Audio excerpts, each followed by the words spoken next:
J'espère que vous allez bien. Nouvelle vidéo des chroniques du Geek. Avec, comme d'habitude, les achats. Je vous avais parlé il y a quelques temps des achats que j'allais faire sur Conan en passant par Hachette qui avait mis très longtemps.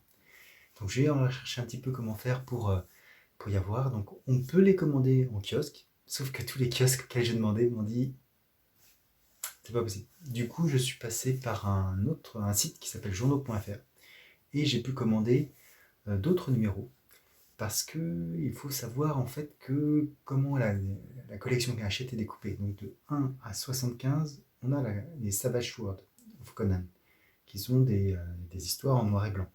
Et à partir du tome 76 jusqu'à la fin, donc qui sera a priori le tome 115, ce sont les Conan par Dark Horse.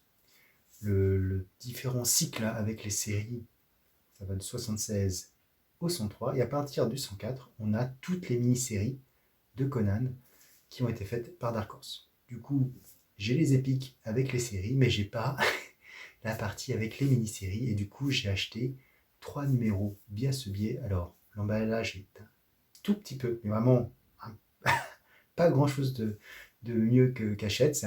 Au moins, ils ont mis un petit peu de bulle, mais bon, vite fait, parce que je leur avais demandé. Mais en tout cas, la livraison s'est faite dans la semaine.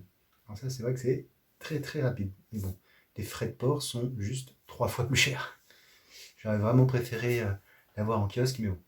Du coup, qu'est-ce que j'ai pris? J'ai pris le numéro 104 avec les joyaux de Gwalior. J'ai pris le numéro 105 avec les démons du Kitai. Et j'ai pris le numéro 106 avec le chant des morts. Voilà. 3 tomes que je vais peut-être vous présenter très rapidement. Sinon, je suis également allé chez mon libraire où j'ai pu récupérer le tome 23 de Jojo, version non collector. Il faut dire la version collector qui était qu'à 3000 exemplaires, il me semble, est partie comme des petits pains, forcément, hein, puisque les collectors en ce moment s'arrachent comme des petits pains. Bon, moi, ça ne m'avait pas vraiment intéressé d'avoir juste l'intercalaire. En plus, il aurait fallu avoir les 8 pour que ça soit intéressant. Donc une seule intercalaire, ça n'a pas beaucoup d'intérêt. Bon. Donc voilà, donc le numéro 23 de Jojo Bizarre Aventure, la partie Jojo Lion. Et j'ai également pu récupérer chez mon libraire, la bonne surprise, c'est le Glénat Manga News, qui est donc qui est à la base en fait pour communiquer sur toutes les sorties Glénat qui ont lieu au fur et à mesure sur les différents mois. D'ailleurs, c'est sorties, je ne sais plus si c'est précisé, mais surtout ce qui est très intéressant dans ce magazine, hein, qui est donc un format un peu plus grand, c'est qu'il y a les premiers chapitres de certains mangas qui vont être parus, dont le manga Sakamoto Days, qui est au début, Diabolo Machia, il y a aussi le livre des sorcières et les lapins crétins, Limulus Quest. Donc bon, c'est un petit peu moins bien que le numéro 3, parce que le numéro 3, il y avait l'école emportée quand même qui est masterclass, il faut dire ce qui est, et on avait aussi Shangri-La Frontier. Mais là, j'étais curieux, donc je l'ai feuilleté. Voilà, donc ça se présente comme ça, hein, donc des planches très grand format. Moi, je trouve que le grand format est vraiment pas mal. Alors sur certaines choses, ça fait peut-être peut-être un peu trop de détails, surtout au début sur certains auteurs où il n'y a pas beaucoup où ça fourmille pas justement de détails. C'était pas nécessaire, mais bon. Il y a aussi un poster en couleur. Voilà. Si se déplaît encore. Bon, c'est un petit truc. C'est un magazine gratuit, hein. Donc bon, ça fait toujours plaisir de le récupérer. Je voulais également vous parler d'une chose que je suis en train de relire. Gilet Avenger par Kurt Busiek et Georges Pérez. Voilà, alors ça c'est une édition kiosque qui est parue, je vais vous dire ça tout de suite, je vous montre déjà toutes les couvertures qui sont absolument superbes. Et donc c'est une édition kiosque qui date de quand? Chaque exemplaire était à 4,50 €, et ça date, donc c'est sorti en octobre 2003 aux États-Unis et c'est sorti en France un tout petit peu plus tard, je crois que c'est en 2004, hein, du coup comme je vois pas, mars 2004, voilà, mars 2004, on avait ce premier numéro de JLA Avenger, donc reprise par l'équipe qui faisait les Avengers à l'époque, Pierre Biosec et Georges Pérez. Donc comme à son habitude, on a des planches de Georges Pérez absolument magnifiques. Voilà. Alors je ne sais pas si un jour ça sera réédité en France. J'espère que oui. J'espère que les droits ne sont pas si compliqués que ça à avoir et qu'on aura une réédition, que ce soit chez Panini ou chez Urban, peu importe finalement, tant que ça est disponible. En tout cas, je suis en train de relire cette histoire et je prends beaucoup de plaisir à la relire. Par contre, il y a beaucoup de références. C'est vrai que ça parle quand même finalement à des personnes qui connaissent assez bien les deux univers et qui ont lu Crisis on Infinite Earth. Sinon, il y a des pans qui se font mal. On passe maintenant à la première revue. J'ai emprunté à Mediatek les 2 premiers tomes de Dr. Stone, dont j'avais beaucoup entendu parler, que j'avais lu comme ça très rapidement, que j'avais feuilleté. Donc ce shonen publié par Glénat et qui est effectivement assez connu, donc de Reichiro Inagaki, j'ai du mal à Inagaki, et de Boichi. Voilà, donc j'étais curieux de voir un petit peu ce que ça pouvait raconter, cette histoire. Voilà, donc globalement, je vous fais le pitch très rapidement. Une espèce de lumière traverse toute la Terre, tout le globe, et transforme tous les êtres humains en statues. En statues, c'est un peu bizarre, parce que du coup, les personnes ont quand même conscience qu'elles sont là, qu'elles ne peuvent pas bouger, et qu'elles ne voient rien, mais elles peuvent garder conscience. Et des millénaires après cet acte, quelques humains réussissent à briser cette carapace de pierre et ont pour mission en tout cas, pour grande ambition, de remettre la Terre en état et de remonter au niveau technologique que c'était avant la catastrophe. Parce qu'effectivement, en plusieurs millénaires, la nature a repris ses droits, et du coup, les hommes sont un peu revenus à l'âge des cavernes, en tout cas ceux qui sortent de cette carapace de pierre, puisqu'il n'y a plus rien, il n'y a plus d'électricité, il n'y a plus de... Tous les petits choses du quotidien qui nous paraissent normales maintenant n'existent plus. Voilà. On a donc ça c'est Senku, je crois que c'est comme ça qu'il s'appelle. Hein, voilà. Et Taiju, qui est une espèce de... qui est le meilleur copain, on les voit les deux là, voilà. Hop. Senku qui est un scientifique de génie, voilà, le petit génie, et Taiju qui est lui plutôt une espèce d'être surpuissant. Voilà. Et les deux vont essayer de faire en sorte de remonter l'humanité, de trouver des solutions, de libérer d'autres personnes de cette carapace de pierre, etc. Alors, je ne lu que les 2 premiers. Mais c'est vrai qu'il faut tout de suite faire la part des choses, puisqu'il y a pas mal d'aspects scientifiques a priori dedans. Je n'ai pas regardé si les expériences avaient un sens ou pas, ou si c'était vrai. En tout cas, le manga se veut faire des expériences un petit peu à la MacGyver, avec des choses qui pourraient fonctionner. Par contre, cet aspect réaliste est complètement annihilé par tous les autres aspects du manga, en fait, qui sont super force. Voilà, à un moment donné, ils combattent des lions à main nue. Quid des centrales nucléaires? Voilà, on ne sait pas trop.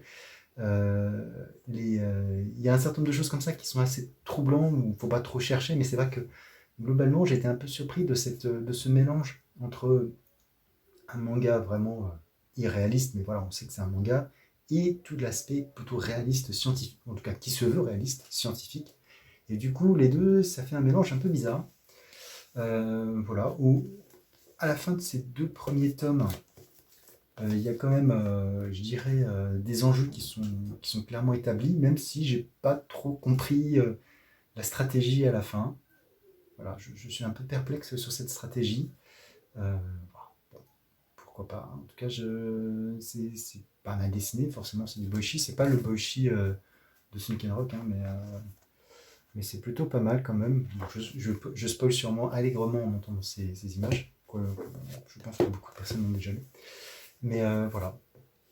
Je dirais que c'est pas mal, mais je suis quand même assez gêné. J'espère qu'on va partir quand même des choses un peu plus J'espère que ce mélange entre réaliste et fictionnel va pas être trop, trop fort. Je veux bien qu'on ait une suspension d'incrédulité, mais voilà, il faut pas trop qu'elle soit, qu'elle soit mise à mal, parce que sinon ça voilà, au final, tout l'apport scientifique, on se dit que c'est du pipeau et que je suis pas sûr que ce soit vraiment l'intention de l'auteur de faire ça. Deuxième critique, et cette fois, on passe aux comics. Pour cette chronique, je vais tout simplement parler du tome 104 de Conan, donc que j'ai récupéré il y a peu de temps et que j'ai lu, et uniquement sur la partie liée aux joyaux de Gulliver. Donc, cette mini, qui est en 3 épisodes, 3 gros épisodes, du coup, qui est entièrement faite. Alors, j'ai noté le nom, mais forcément, je ne m'en souviens plus, par P. Greg Russell, qui a un style graphique très très différent de l'imagerie qu'on peut avoir de Conan. Et ça, c'est vraiment quelque chose qui est assez plaisant, que j'ai trouvé dépaysant, puisque bon, voilà, Conan, on a l'habitude finalement d'avoir une imagerie assez, assez classique. Et finalement, là, l'auteur réussit. On sent déjà un Conan qui n'est pas avec son célèbre slip en peau de bête. Il a un pantalon. Voilà. Il a une armure. Il y a des choses qui sont plutôt pas mal. Il est musclé, mais pas musculeux, en tout cas en termes de dessin. C'est plutôt intéressant. Alors, qu'est-ce que ça raconte cette histoire? Bon, très simplement, Conan, après avoir baroudé un petit peu, se pose dans un royaume, le Keshan, et propose ses services en tant que militaire pour former les militaires de ce pays et éventuellement conquérir d'autres territoires. Tu vois quoi, le roi est plutôt d'accord, mais malheureusement pour Conan, une de ses anciennes connaissances, Mekri, qui d'ailleurs ne le porte pas dans son cœur, propose la même chose, mais avec en plus l'alliance avec un pays aux alentours pour justement écraser le Punt, je ne sais pas comment on prononce, P-U-N-T, qui fait l'objet de controverses. Et donc du coup, et pour cela, pour sceller cet accord, Mekri veut avoir un des joyaux de Beauleur. Un joyau qui se trouve en dehors de la cité, dans un lieu secret, connu uniquement par des moines, par des religieux, qui appellent la déesse pour savoir si, etc. etc. Conan, qui était entré dans ce royaume, connaissant cette légende de ce formidable trésor, comprend très vite qu'il n'aura pas de gain de cause. Et au lieu de rester passif et de s'attendre à avoir une sanction, il préfère prendre les devants et aller chercher ces fameux joyaux. Et donc cette histoire raconte finalement cette recherche des joyaux et qu'est-ce qui va se passer. Alors il y a des rebondissements, il y a pas mal de choses qui se passent. Conan qui est intelligent, qui est intelligent, qui est plus cultivé qu'il n'y paraît plutôt, je veux dire ça, et qui est aussi intelligent dans un sens de stratégie et de compréhension de ce qui l'entoure. Effectivement, Conan tombe sur des parchemins qu'il arrive à lire, ou en tout cas à décrypter, ce qui n'est pas forcément donné à tous. Du coup, il réussit, à force de comprendre, de déduction, à voir ce qui s'est passé par rapport à ce mystère lié au trésor. Donc, moi, je trouve que c'est vraiment plutôt pas mal comme histoire. Je la connaissais déjà, elle est déjà sortie dans cette collection Hachette en noir et blanc. C'est une histoire très connue de Ward, qui a été adaptée ici, mais qui est plutôt bien adaptée, de par son style graphique et par ce qu'elle raconte. Voilà. Donc c'est plutôt une bonne surprise. Alors il y a d'autres choses au programme de ce numéro, puisqu'il ne se termine pas ainsi. Donc il y a donc les 3 épisodes de l'histoire que je vais vous raconter, ainsi que Conan et le roi fou de Gaulle, 3 épisodes, le poids de la couronne, et puis donc il y a pas mal de choses, il y a au moins 2 histoires complètes. La deuxième histoire liée à Conan dans sa jeunesse m'a un peu moins plu à la première lecture, il faudrait que je la relise, mais je pense qu'elle est intéressante dans l'évolution du personnage, même si c'est pas vraiment moi la trajectoire que je pensais, ça met quelque chose en plus dans le personnage de Conan et c'est assez intéressant. Voilà, donc Alors, ce tome qui fait donc plus de 160 pages, 152 pages, exactement, 152 pages, qui est vraiment, vraiment pas mal, 13 euros. Voilà. Pour ceux qui voudraient. Alors, que ça ne gêne pas d'avoir une tranche qui ne correspond à rien, un numéro qui est 104, mais qui veulent quand même avoir cette histoire qui, a priori, je ne sais pas si elle est sortie en France, j'ai des doutes. Voilà. Mais en tout cas, c'était vraiment une histoire bien sympathique. On passe maintenant à la dernière review. Pour la dernière review, j'ai lu un manga qui s'appelle Jusqu'à ce que la mort nous sépare, de d'Hiroshi Takashige et Double S. Voilà. Au niveau des dessins, Double S fait les dessins. Voilà, donc alors, cette histoire, donc j'ai pris les 11 premiers tomes. Je vous montre la première couverture, je les ai empruntés à la médiathèque. C'est édité chez Kiun. Voilà. Alors, premier tome, deuxième tome, troisième tome, quatrième tome, cinquième tome, 6, 7, 8, 9, 10 et 11. Et donc voilà. Et donc, qu'est-ce que c'est que cette histoire? Donc, c'est 11 tomes. Je vais vous montrer une petite illustration. Voilà. Alors, certains tomes qui sont cartonnés, en fait, parce que c'est des versions spéciales médiathèque. Et donc, on suit cette jeune fille, Haruka Tomoya, qui est enlevée par des yakuza et qui, à un moment donné, réussit à sortir de la voiture pour rejoindre ce jeune homme qui s'appelle Mamoru Hijikata et qui est aveugle. Alors, effectivement, ça peut paraître un peu curieux de se jeter dans les bras d'un aveugle, sachant qu'on a une trousse de yakuza derrière elle. Mais voilà. Alors pourquoi? Alors, on apprend au fur et à mesure, que ce jeune homme est un maître du sabre, qui effectivement est aveugle, mais qui bénéficie d'une technologie via des lunettes et de l'écolocalisation, donc des ondes, à percevoir son environnement, et donc il est capable de se battre avec une canne qui renferme un katana, et donc tout ceci se met très vite en situation. On voit très vite que le personnage va vite se battre. Elle arrive à lui dire au secours, et lui il voit un petit peu comme ça, donc vous voyez en femme, en fait il voit des choses comme ça. Et donc elle lui dit de l'aider, et tout de suite on a des scènes de bataille qui sont juste folles. Hein. C'est très très dynamique. Vraiment c'est plutôt pas mal en termes j'essaie de retrouver quelques images de bagarre, mais c'est plus dans les autres tomes, mais en tout cas c'est vraiment très efficace en termes d'action. Voilà, et donc on suit les aventures, et donc cette jeune fille, qui a 13-14 ans, qui a été enlevée parce qu'en fait a priori elle a une espèce de pouvoir de prémonition, et donc elle a été enlevée par une société scientifique ex-Solide qui fait des recherches d'ordinateurs plus ou moins biologiques se servant d'informations humaines, de cerveau, etc. Et du coup, il l'avait enlevée pour faire des expériences sur elle. Et tout ceci, après, s'enchaîne très rapidement avec un groupe terroriste qui se met dans cette affaire, un groupe terroriste qui vole la technologie des autres, etc. Et donc ça s'enclenche. Et Mamoru et son camarade Igawa, qui en fait l'ingénieur qui lui a fait ses lunettes et qui le suit, qui est son second, font partie, eux, d'une organisation qui s'appelle Element Network, qui est en fait une espèce de milice pour faire la justice à la place des victimes qui, voilà, en dehors du système légal. Et donc tout ceci s'embranche au fur et à mesure. Et ça monte.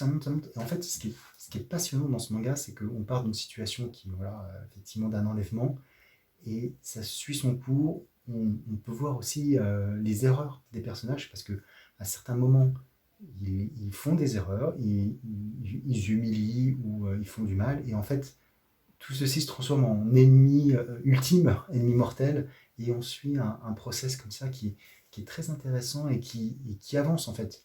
Plus on est dans le manga, plus on suit une trame qui est presque de fuite en avant au niveau de l'histoire, puisque à chaque fois, il y a quelque chose, un rebondissement qui fait qu'on va un cran plus loin dans l'histoire, etc. Et franchement, c'est très très bien fait. Alors, j'en ai discuté un petit peu pour voir si d'autres personnes connaissaient. Je ne sais pas quand est-ce que c'est paru, je vais regarder d'ailleurs, ça peut être intéressant. Daredevil Samouraï. Et effectivement, c'est exactement ça. Daredevil, lui, a eu ses produits chimiques dans les yeux et ses super sens pour l'aider. Mamoru, d'une certaine façon, a un peu la même chose. Puisque, effectivement, elle a cette histoire d'écolocalisation avec ses lunettes branchées sur son cerveau qui lui permettent de voir des choses, mais aussi il bénéficie d'un entraînement au sabre qui lui permet de capter vraiment comme un expert des arts martiaux l'animosité, le mouvement, d'anticiper sur ce qui pourrait se passer ou pas en termes de coups. Donc c'est vraiment, vraiment très bien fait. Et puis surtout, on voit cette relation avec cette jeune fille et ce titre, jusqu'à ce que la mort nous sépare, qui est effectivement ce qu'on dit lors du mariage. Et en fait, cette jeune fille qui peut voir les probabilités d'un futur possible, a vu un futur et voilà. Et donc, du coup, elle sait que son futur est intimement lié à Mamoru, qui doit le protéger, etc. Et la protéger. Et du coup, ça donne un duo très dynamique qui franchement fonctionne bien. Les personnages qui arrivent au fur et à mesure sont développés. On a un peu de leur passé, un peu de leur histoire. Je trouve ça vraiment bien fait en termes de manga. Alors, a priori, il fait 26 tomes. Donc j'en suis au 11, à peu près un peu moins de la moitié. Mais pour le moment, je suis assez happé par cette histoire qui avance bien et qui se lit très très bien et avec des scènes d'action absolument dantesques. Comme d'habitude, si vous avez aimé cette vidéo, n'hésitez pas à liker, n'hésitez pas à commenter. Et si ça n'est pas encore fait, n'hésitez pas à vous abonner. Sur ce, je vous dis ciao.